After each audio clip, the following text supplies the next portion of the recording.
México ocupa el tercer lugar con más contaminación en América Latina, según el Reporte Mundial de Calidad del Aire 2018 del portal Air Visual, que colocó a Perú en primer lugar y a Chile en segundo.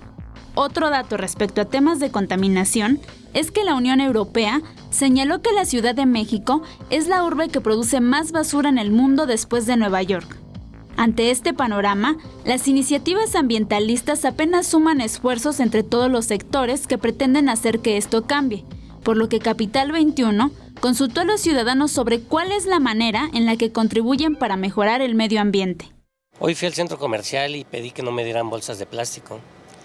El domingo fuimos también a la carnicería y llevamos recipientes de plástico para que nos dieran la carne. Evitar que nos den el plástico sobre todo. Y en el caso de la casa nos bañamos y ponemos una cubeta, recolecto el agua. Trato de comprar cosas que no tengan envoltura, eso sí, lo hago mucho.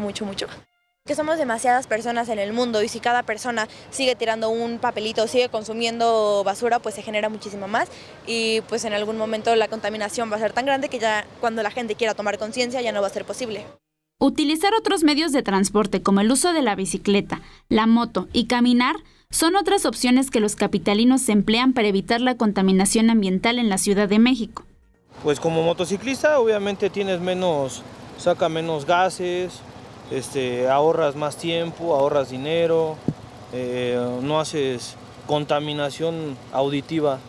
Pues empezando a no tirar basura, a tratar de caminar un poco, no mover los vehículos lo menos que podamos.